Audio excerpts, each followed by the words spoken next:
Indonesia dalam menciptakan perdamaian dunia melalui hubungan internasional.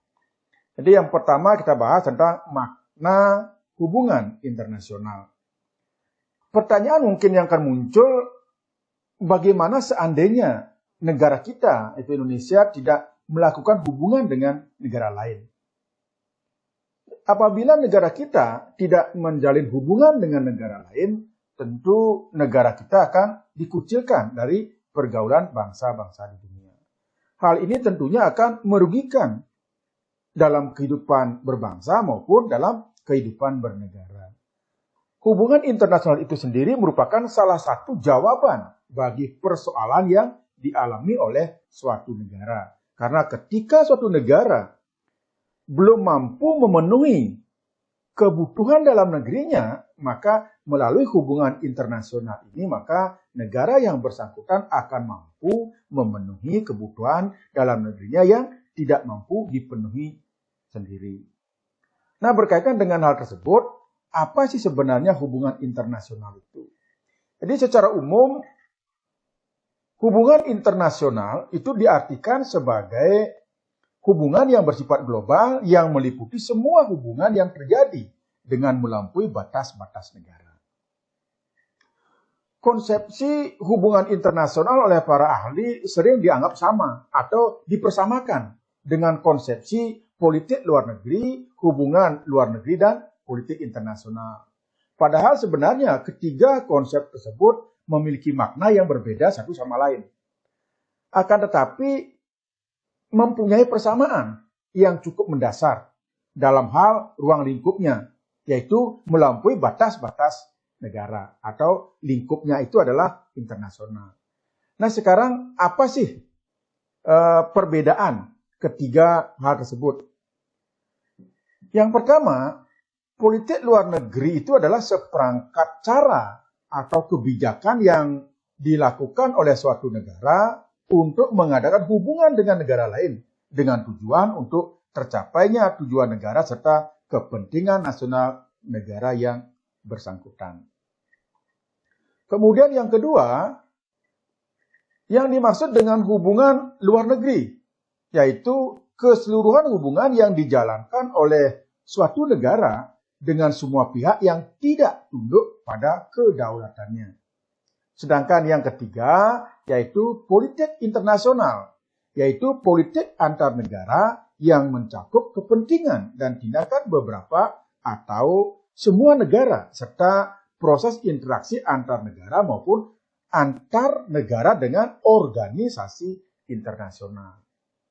Selanjutnya kita akan membicarakan tentang pentingnya hubungan internasional bagi Indonesia.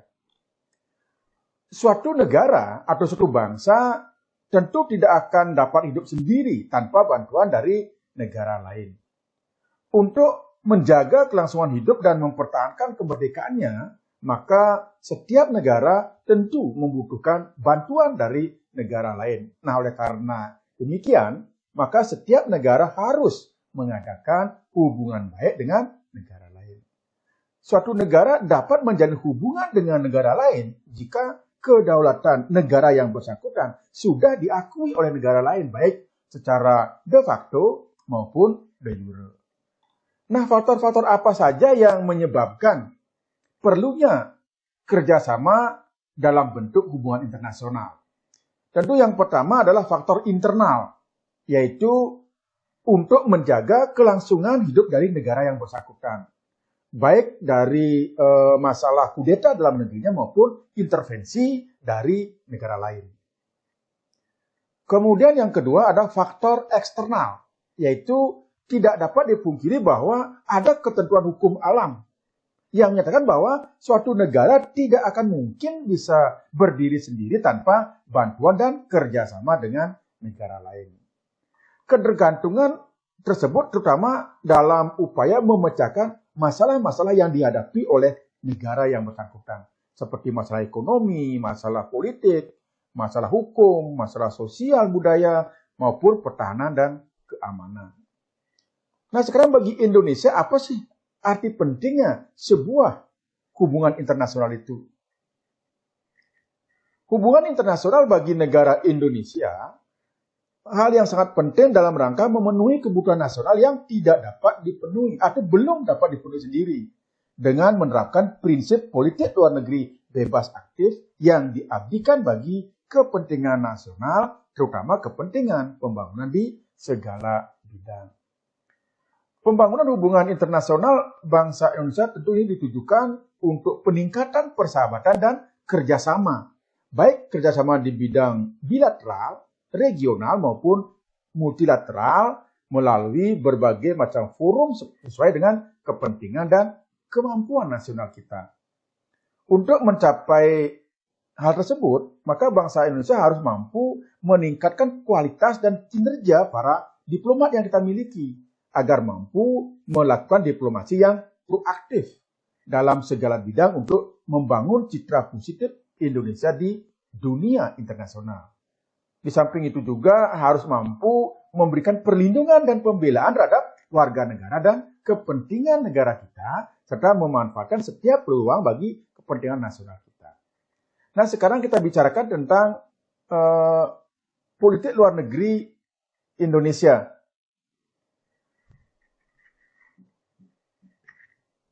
Jadi, politik luar negeri Indonesia dalam menjalin hubungan internasional, ini akan kita bahas. Tujuannya adalah ingin mengetahui bahwa hubungan yang dijalin oleh suatu negara dengan negara lain tentu tidak dapat dilepaskan dari tata pergaulan antar negara. Setiap negara mempunyai kebijakan politiknya masing-masing. Kebijakan politik masing-masing negara dalam pergaulan internasional inilah disebut dengan politik luar negeri. Corak khas politik luar negeri Indonesia tentu tidak bisa dilepaskan dari amanat konstitusi kita, yaitu pembukaan Undang-Undang Dasar 1945. Jadi sesuai dengan alinea keempat yang tadi tentang tujuan negara. Salah satu tujuan negara yang tercantum di dalam alinea keempat pembukaan Undang-Undang Dasar 1945 itu adalah ikut melaksanakan ketertiban dunia yang berdasarkan kemerdekaan, perdamaian abadi, dan keadilan sosial. Mengingat negara kita di awal berdirinya dihadapkan pada dua kekuasaan atau dua kekuatan raksasa, yaitu ada blok barat dan blok timur. Blok barat di bawah kendali Amerika dengan sekutunya dengan mengusung ideologi liberal, kemudian kekuatan lainnya itu adalah blok timur yang dipimpin oleh Uni Soviet zaman itu, sekarang mungkin sudah pecah dengan beberapa negara dan yang paling besar itu adalah Rusia. Jadi zaman itu ada Uni Soviet menguasai blok timur dengan beberapa sekutunya dengan mengusung ideologi komunis. Nah, Muhammad Hatta selaku wakil presiden pada tanggal 2 September 1948 di hadapan BP Kenip, yaitu Badan Pekerja Komite Nasional Indonesia Pusat, mengumumkan pendirian politik luar negeri Indonesia. Dalam pidato beliau, judulnya adalah Mendayung Antara Dua Karang. Jadi, dua karang ini maksudnya bahwa ada dua blok yang besar, yaitu blok barat dan blok timur. Dan saat itulah Indonesia baru lahir. Nah, dari pidato beliau ini kemudian menjadi corak daripada politik luar negeri Indonesia sampai saat ini. Jadi dengan demikian dapat disimpulkan bahwa politik luar negeri Indonesia bersifat bebas dan aktif. Bebas itu maksudnya Indonesia tidak memihak pada kekuatan-kekuatan yang pada dasarnya tidak sesuai dengan kepribadian bangsa kita, sebagaimana tercermin dalam Pancasila. Kemudian aktif maksudnya bahwa dalam menjalankan kebijaksanaan luar negerinya, Indonesia tidak bersifat pasif reaktif. Artinya diam ketika ada masalah, kemudian begitu ada muncul masalah, baru reaktif, baru melakukan tindakan yang gerasa-gerusu. Jadi terhadap kejadian-kejadian internasional. Tetapi aktif yang dimasukkan di sini bahwa kita selalu berperan serta secara aktif dalam rangka menciptakan perdamaian dunia sesuai dengan amanat konstitusi yang sudah saya sebutkan tadi. Nah, kemudian tujuan politik luar negeri Indonesia ini sesuai dengan amanat konstitusi yang saya sebutkan tadi itu tentang alinea keempat pembukaan UUD 45, yaitu melaksanakan kehidupan dunia yang berdasarkan kemerdekaan, perdamaian abadi, dan keadilan sosial. Maka ada 3 tujuan politik luar negeri kita. Yang pertama, mempertahankan kemerdekaan dan menghapuskan segala bentuk penjajahan. Yang kedua, memperjuangkan perdamaian dunia yang abadi. Yang ketiga, memperjuangkan susunan ekonomi dunia yang berkeadilan. Sedangkan tujuan politik luar negeri menurut Wakil Presiden pertama kita yaitu Muhammad Hatta yang mengatakan bahwa tujuan politik luar negeri Indonesia yang pertama adalah mempertahankan kemerdekaan bangsa dan menjamin keselamatan negara. Yang kedua, memperoleh barang-barang yang diperlukan dari luar negeri untuk meningkatkan kesejahteraan rakyatnya.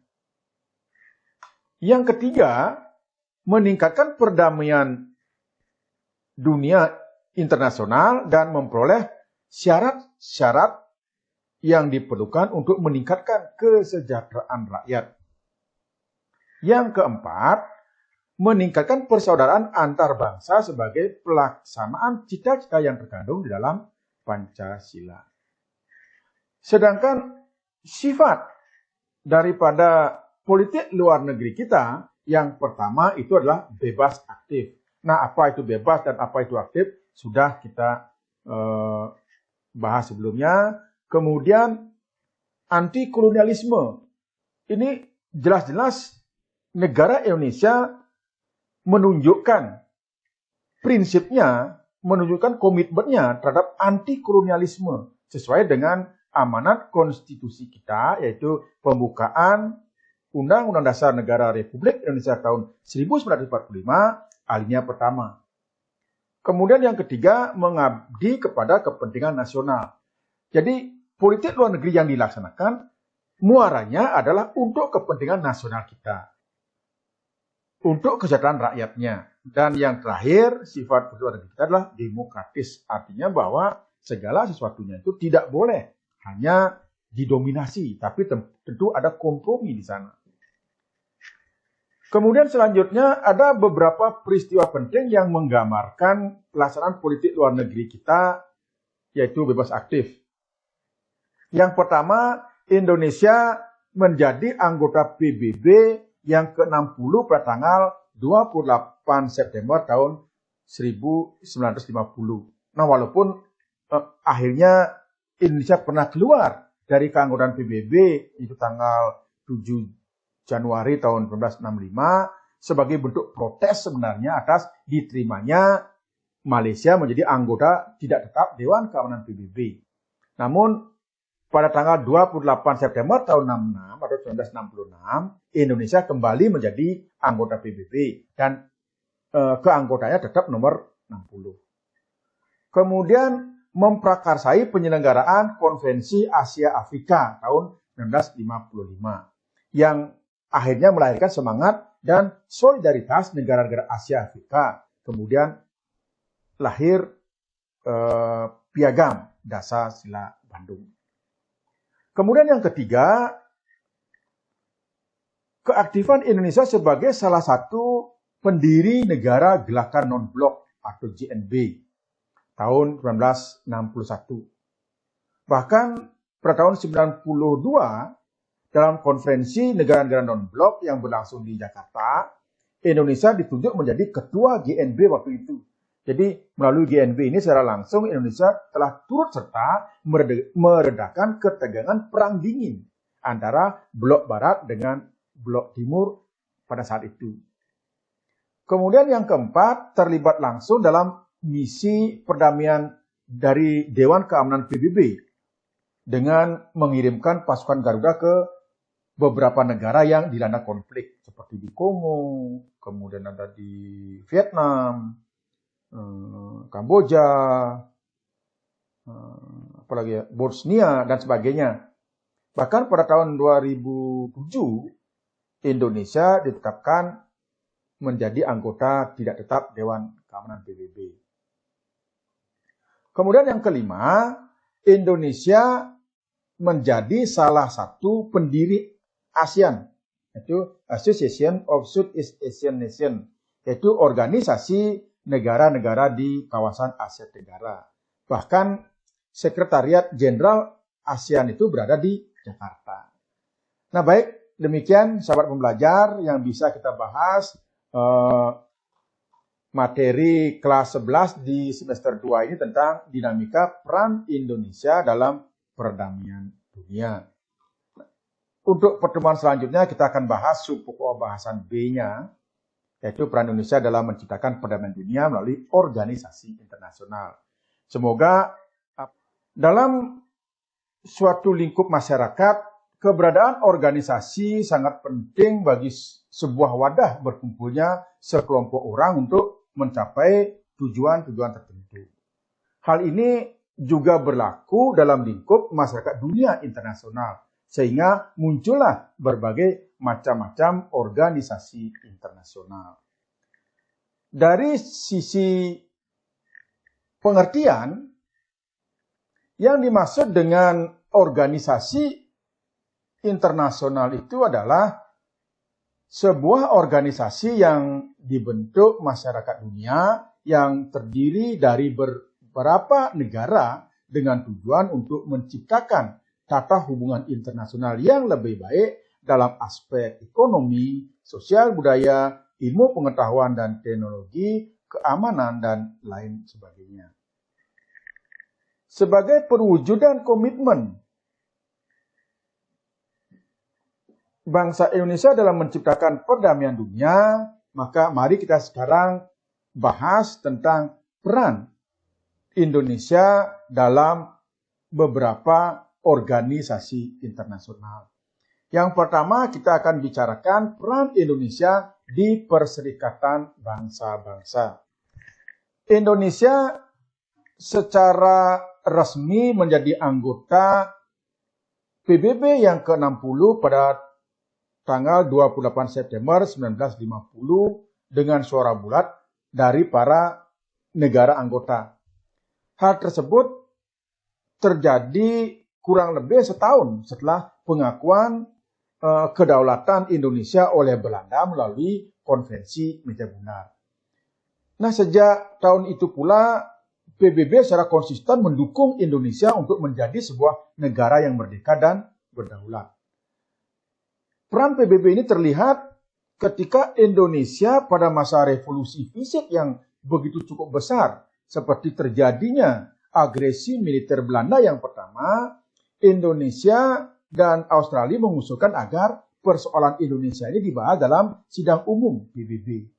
Selanjutnya, Perserikatan Bangsa-Bangsa membentuk suatu komisi yang sering disebut dengan KTN atau Komisi Tiga Negara yang membawa Indonesia dan negara Belanda ke meja perundingan, yaitu nama perundingannya adalah Renville.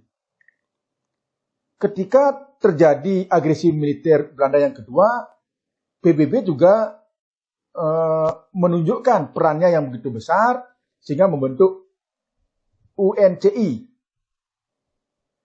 yang mempertemukan Indonesia dengan Belanda dalam perundingan Rum-Royen. Sebagai negara anggota PBB, Indonesia terdaftar dalam beberapa lembaga di bawah naungan PBB,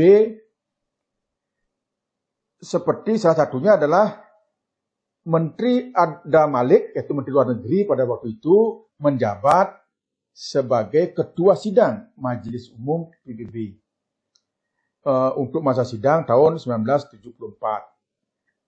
Kemudian menjadi anggota tidak tetap Dewan Keamanan PBB.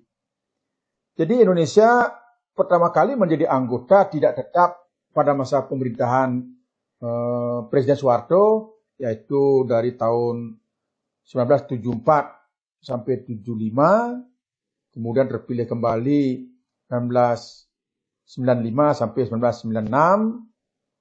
Kemudian terakhir Indonesia dipilih untuk 3 kalinya sebagai anggota tidak tetap Dewan Keamanan PBB pada masa bakti tahun 2007 sampai dengan 2009.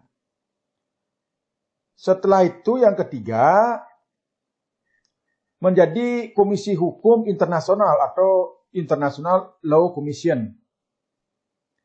Indonesia mencatat prestasi dengan terpilihnya Bapak Mokhtar Kusumaatmadja, mantan Menteri Luar Negeri di zaman pemerintahan Presiden Soeharto, sebagai anggota International Law Commission untuk periode dari tahun 1992 sampai dengan 2001. Nah, kemudian Nugroho Wisnumurti yang waktu itu menjabat sebagai duta besar terpilih menjadi anggota ILC pada periode 2007 sampai dengan 2011.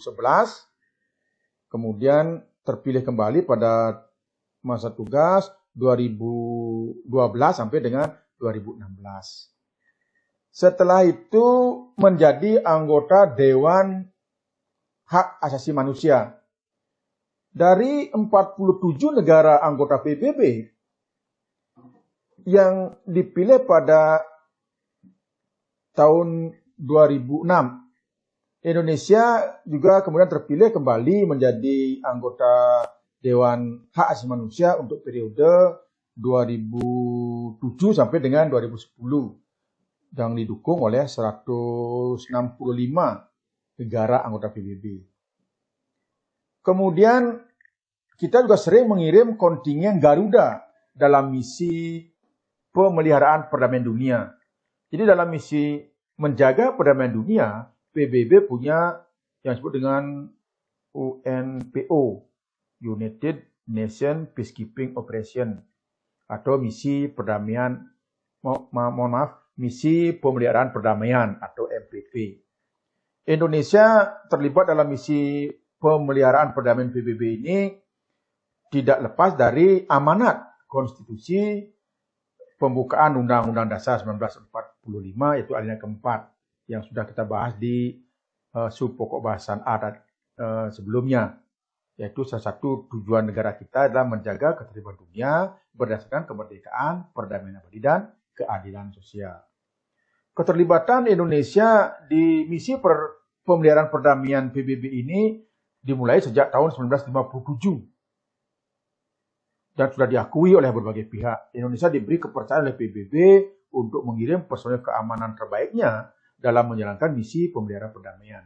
Jadi ada pasukan tentara, kepolisian, dan sipil di Indonesia itu yang kita kenal dengan kontingen Garuda. Jadi ada Garuda 1, Garuda 2, Garuda 3, dan seterusnya. Yang selanjutnya kita akan membahas tentang peran Indonesia di dalam ASEAN atau Association of Southeast Asian Nations. Peran Indonesia dalam ASEAN ini sangat besar. Jadi tidak hanya dalam bidang ekonomi, peran Indonesia dalam bidang keamanan juga sangat besar sekali. Sebagai salah satu pendiri ASEAN, Indonesia telah mendapat kepercayaan untuk mengadakan KTT beberapa kali di Indonesia atau konferensi tingkat tinggi ASEAN. Seperti yang KTT ASEAN pertama yang dilaksanakan tanggal 23 sampai dengan 24 Februari 1976 yang kala itu dilaksanakan di Bali. Dalam KTT ASEAN yang pertama di Bali itu terdapat kesepakatan tentang pembentukan Sekretariat ASEAN yang berpusat di Jakarta dengan sekretaris jenderalnya atau sekjennya yang pertama kali dijabat oleh putra Indonesia yang bernama HR Darsono. Kemudian selanjutnya ada Umar Jadi Nyotowijono menjabat dari tahun 1978 sampai dengan 1979. Setelah itu ada Bapak Rusli Nur menjabat tahun 1989 sampai dengan 1992. Ada dua dokumen penting ASEAN yang didapatkan atau yang dikeluarkan pada KTT ASEAN yang pertama ini, yaitu yang pertama adalah Deklarasi ASEAN Bali Concord 1, yaitu yang berisi berbagai program yang akan menjadi kerangka kerja atau kerjasama ASEAN selanjutnya. Kerjasama ini meliputi bidang politik, ekonomi, sosial budaya, dan keamanan. Nah, kemudian yang kedua, Perjanjian Persahabatan dan Kerjasama. Itu dokumen yang kedua dalam KTT ASEAN pertama. Yaitu dalam Perjanjian Persahabatan dan Kerjasama ini disepakati prinsip-prinsip dasar dalam hubungan antar satu negara dengan negara lain. Prinsip-prinsip ini salah satunya tidak campur tangan atau intervensi urusan dalam negeri negara lain.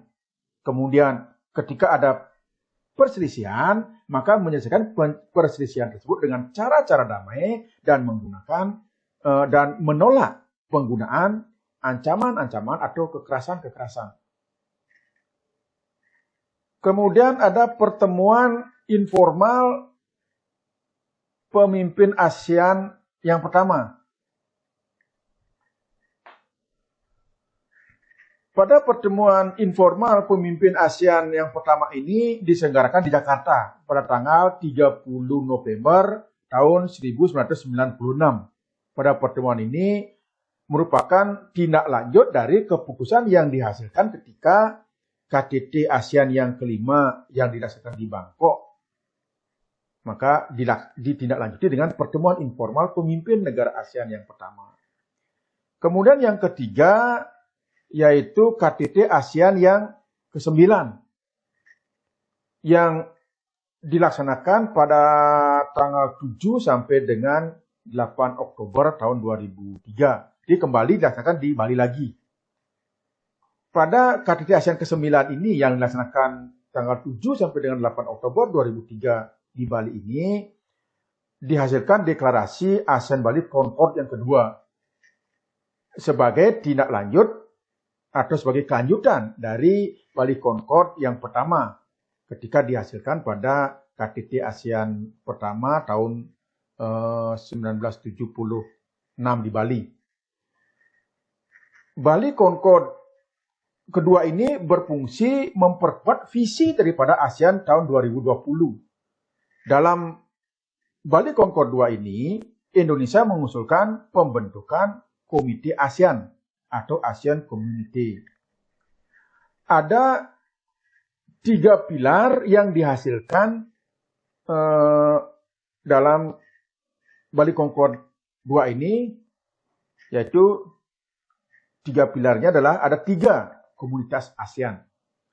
Yang pertama ada namanya Komunitas Keamanan ASEAN atau ASEAN Security Community. Kemudian yang kedua ada Komunitas Ekonomi ASEAN atau ASEAN Economic Community. Yang ketiga, Komunitas Sosial Budaya ASEAN, yaitu ASEAN Socio-Cultural Community. Setelah itu, yang keempat adalah KTT ASEAN yang ke-19 kembali dilaksanakan di Bali, yaitu pada tanggal 17 sampai dengan 19 November tahun 2011. Pada KTT ASEAN yang ke-19 ini dilaksanakan di Bali yang tepat di Bali Convention Center Nusa Dua Bali. Itu pada saat itu dibuka oleh Bapak Presiden Susilo Bambang Yudhoyono atau yang lebih dikenal dengan Bapak SBY. Nah, dalam konferensi tingkat tinggi ASEAN yang ke-19 tersebut didapat kesepakatan tentang kawasan bebas nuklir di Asia Tenggara atau yang sering disebut dengan Southeast Asia Nuclear Weapon Free Zone. Setelah itu kita bicarakan tentang peran serta Indonesia dalam GNB atau Gerakan Non-Blok. Gerakan Non-Blok ini atau disingkat dengan GNB merupakan wadah buat negara-negara yang tidak ingin terlibat dalam konfrontasi perang dingin yang sudah kita bahas di Supoko Basana A, di mana ada blok timur di bawah kendali Uni Soviet dengan negara-negara sekutunya dengan kekuatan fakta Warsawanya mengusung ideologi komunis. Kemudian ada blok barat yang dikomandani oleh Amerika Serikat dan sekutunya dengan kekuatan keamanannya bernama NATO, kemudian mengusung ideologi liberal. Jadi Indonesia menjadi salah satu negara yang ingin menunjukkan kenetralan pada saat itu. Mengingat politik luar negeri bebas aktif yang dianut oleh Indonesia secara tidak langsung mengisyaratkan adanya peran Indonesia dalam gerakan non-blok. Jadi pemrakarsa gerakan non-blok itu ada 5. Yang pertama, Soekarno. Presiden pertama kita, yaitu Insinyur Soekarno, merupakan salah satu dari 5 tokoh berdirinya gerakan non-blok. Kemudian ada Gamal Abdul Nasir dari Mesir, Joseph Broz Tito dari Yugoslavia, kemudian ada Pandit Jawaharlal Nehru dari India, dan Kwame Nkrumah dari Ghana. Setelah itu ada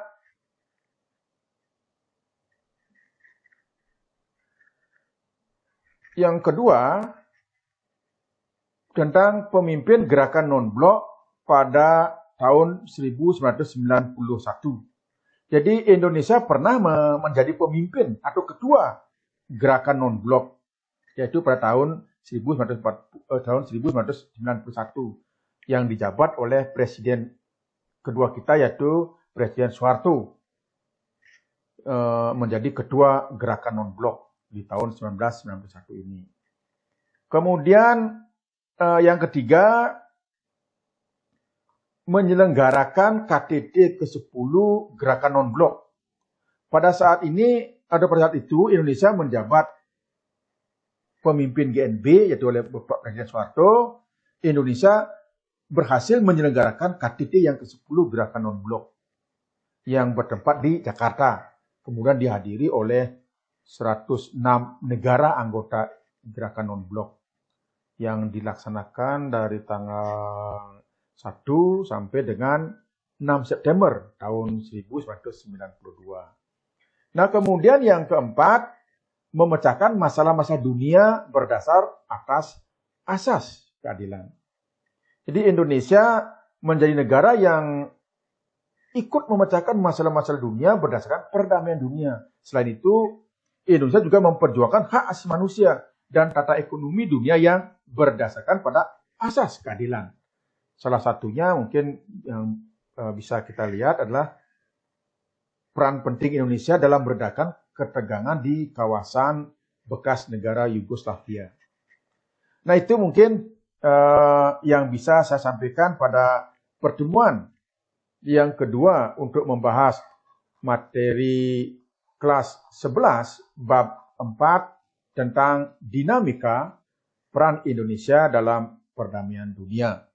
Semoga apa yang kita bahas tadi dapat mendatangkan manfaat bagi kita semua, dan terima kasih atas partisipasinya. Semoga kita bisa berjumpa pada slide-slide atau materi-materi berikutnya.